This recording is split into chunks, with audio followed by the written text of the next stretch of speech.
नमस्कार, स्वागत है आपका न्यूज़ लॉन्चर पर। मैं हूं अशोक वानखड़े, लेकर आया हूं आपका अपना कार्यक्रम द एक्स-रे। आज उत्तर प्रदेश में समाजवादी पार्टी ने संविधान दिन मनाया, रिजर्वेशन दिन मनाया, आरक्षण दिवस कह सकते हैं उसको। 26 जुलाई को संविधान मान स्तंभ की स्थापना की और पूरे प्रदेश में समाजवादी पार्टी ने आरक्षण दिवस मनाया। इस अवसर पर समाजवादी पार्टी सुप्रीमो अखिलेश यादव बोले। बोले तो भयंकर बोले। बोले तो कई चीज़ों पे बोले, खासकर गद्दारों के बारे में उनका आज फाइनल डिसीजन आ गया कि गद्दारों को सज़ा मिलेगी। कौन गद्दार? जिन्होंने राज्यसभा के चुनाव में क्रॉस वोटिंग किया, इन गद्दारों को सज़ा मिलेगी। क्यों? ये राज्यसभा में क्रॉस वोटिंग पर भले ही डायरेक्ट एक्शन नहीं हो सकता, लेकिन लोकसभा चुनाव में पार्टी के खिलाफ काम करने वाले की सदस्यता बाकायदा समाप्त हो सकती है। और अखिलेश जी ने आज ऐलान किया कि उन तमाम विधायक जिन्होंने क्रॉस वोटिंग किया और जिन्होंने साथ में ही लोकसभा चुनाव में समाजवादी पार्टी और इंडिया गठबंधन के खिलाफ काम किया, उनकी सदस्यता समाप्त करने के लिए वो अध्यक्ष को पत्र लिखने जा रहे हैं। लेकिन उसमें एक पेच है। भले ही एक ने क्रॉस वोटिंग ना की हो, लेकिन लोकसभा में तो इंडिया गठबंधन के खिलाफ काम किया। उसको लेके अखिलेश जी सॉफ्ट हो गए। अब जब एक्स-रे से मैं इस खबर को देखता हूं, तो मुझे इसमें कई मायने समझ में आते हैं। हुआ यूं कि जब उनको बागियों के बारे में पूछा गया तो उन्होंने कहा कि बिल्कुल,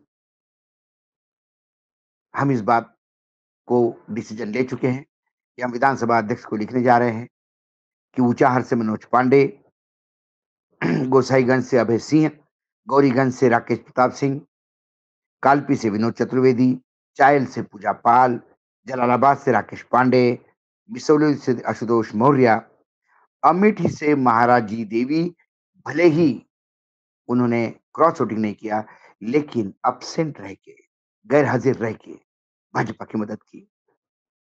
इसलिए इन तमाम लोगों पर इनकी सदस्यता रद्द करने की मांग हम अध्यक्ष से करते हैं, क्योंकि इन तमाम लोगों ने आने उसके बाद जो लोकसभा चुनाव हुए, उसमें भी इंडिया गठबंधन के उम्मीदवारों के खिलाफ काम किया।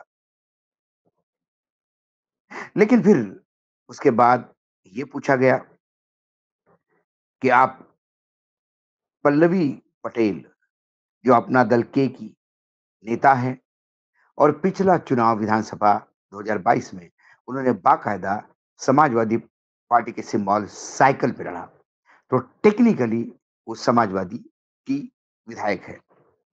उन्होंने भी इस बार लोकसभा में खुल के खिलाफ काम किया और हाल ही में योगी आदित्यनाथ से मुलाकात की। तो सवाल योगी आदित्यनाथ के साथ मुलाकात का था। तब जब ये पूछा गया कि योगी आदित्यनाथ के साथ पल्लवी जी ने मुलाकात की है और लोकसभा में चुनाव में जो किया वो तो आपको पता है। क्या उनका भी नाम इस लिस्ट में होगा? वही जो अखिलेश बोले, उसमें एक मास्टर स्ट्रोक मुझे एक्स-रे से दिखाई देता है। अखिलेश ने कहा कि नहीं, वो वहाँ क्यों गई थी, मुझे पता नहीं। वहाँ जाके उनको क्या मिलेगा, ये मुझे पता नहीं। उन्होंने कहा कि बीजेपी की हालत बड़ी अजीब है। ये जो मानसून का सेल है, ये विंटर तक चलेगा डिस्काउंट। क्योंकि ये जो वाई-फाई है सरकार का, इसके 2 पासवर्ड हैं। एक पासवर्ड लखनऊ के पास है, एक दिल्ली के पास है और दिल्ली का पासवर्ड बहुत खेल कर रहा है। उनका उसी तरफ इंडिकेशन था जो भाजपा में लोकसभा चुनाव के नतीजे आने के बाद घमासान चल रहा है। घमासान ये कि दिल्ली इस आपदा में अवसर ढूंढ रही है और एन केन प्रकरण योगी आदित्यनाथ के इस्तीफे की मांग कर रहे हैं। योगी आदित्यनाथ भी समझ चुके हैं अभी दिल्ली क्या चाहता है, क्योंकि वो पहले दिन से जानते थे 18 के बाद से जब से पहली बार वो सत्ता में आए तब से लगातार वो मुख्यमंत्री कभी दिल्ली के चॉइस के रहे नहीं। दिल्ली की मजबूरी रहे हैं। अब मजबूरी को कितना ढोए, मजबूरी को सर पे उतारने के लिए दिल्ली कारण ढूँढ रही थी और लोकसभा चुनाव के नतीजे उसका कारण बने। लेकिन जब योगी जी उठ ही नहीं रहे हैं और योगी जी मान नहीं रहे इस बात को, तो योगी जी के खिलाफ पूरे उत्तर प्रदेश में एक बवाल सा खड़ा कर दिया। योगी के अपने मंत्री मंडल के सहयोगी, उप मुख्यमंत्री को सामने खड़ा कर दिया। कई विधायक जिनके गले से आवाज़ नहीं निकलती थी, खुल के मीडिया में बोल रहे हैं, उनका वक्तव्य वायरल हो रहा है।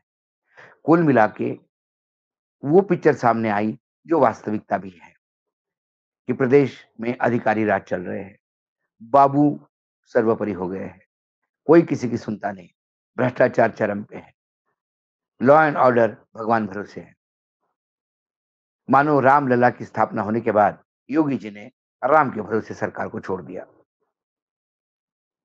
और ये बात आज से नहीं है, ये योगी जी के पहले दिन से है क्योंकि उन्होंने कभी सरकार चलाई नहीं। वो मंत्री तक नहीं रहे। एकाएक मुख्यमंत्री बने। ये तो होना ही था। मोदी जी ने कुछ नहीं किया जो नरेंद्र मोदी जी ने गुजरात में किया, वही योगी जी ने यूपी में किया। फ़र्क इतना है कि तब नरेंद्र मोदी को दिल्ली से लगातार अडवाणी जी समर्थन दिए हुए बैठे थे। कई बार अटल जी ने एक्शन लेना चाहिए, लेकिन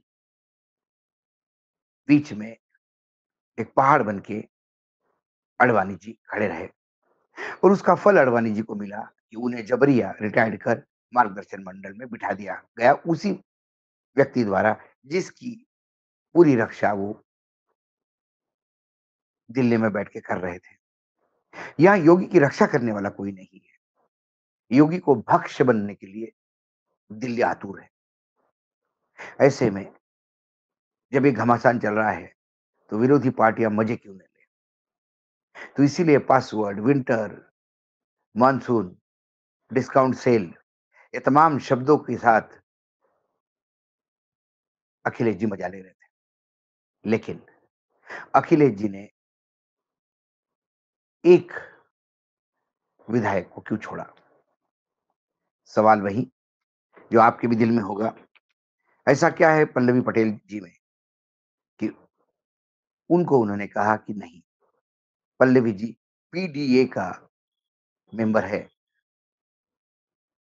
और पीडीए का मेंबर होने के नाते हम उनकी सदस्यता खत्म करने के लिए कतई नहीं लिखेंगे। ये कह के एक मास्टर स्ट्रोक मैंने इसलिए कहा कि मुझे एक तरह से ये दिखता है कि पल्लवी पटेल जिस समाज से आती है, कुर्मी समाज का, उसका बहुत बड़ा वोट बैंक है। कई क्षेत्रीय नेता कुर्मियों के वोट बैंक के भरोसे अपनी राजनीति सेक रहे हैं। उनकी बहन, वो तो कैबिनेट केंद्र में कैबिनेट में है। वो भी योगी के खिलाफ लगातार फ्रंट खोले हुए हैं। ये कुल मिलाकर यदि आप बिहार से लेके छत्तीसगढ़ तक देखें, तो कुर्मी ही कुर्मी का एक बेल्ट दिखाई देता है। बिहार में नीतीश कुर्मी का नेता है, तो यहाँ तो उत्तर प्रदेश में तो हर जिले में कुर्मी नेता मिलेंगे और नीचे आप छत्तीसगढ़ में जाओगे, तो बघेल जो मुख्यमंत्री रहे 5 साल, वो स्वयं कुर्मी समाज से आते हैं। तो कुल मिला के कुर्मी समाज की ताकत बड़ी है और हमेशा कुर्मी समाज या पिछड़ा समाज यादवों से डरता है।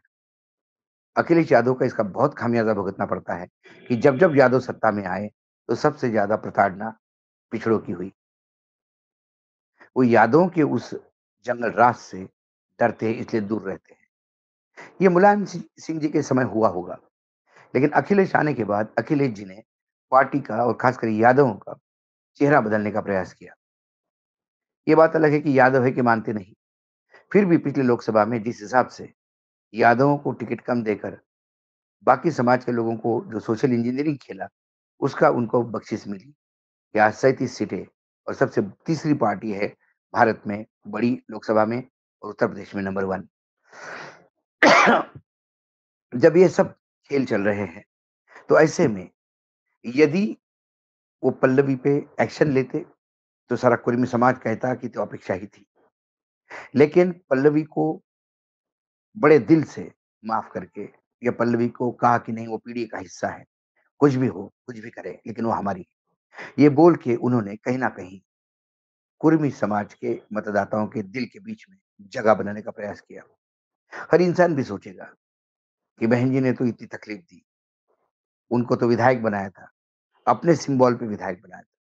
जब बहन जी घर से अलग-थलग पड़ी हुई थी और ये बड़ी बहन सब कुछ लेके चली गई थी, तब इसके साथ और इनके माँ के साथ कौन खड़ा था?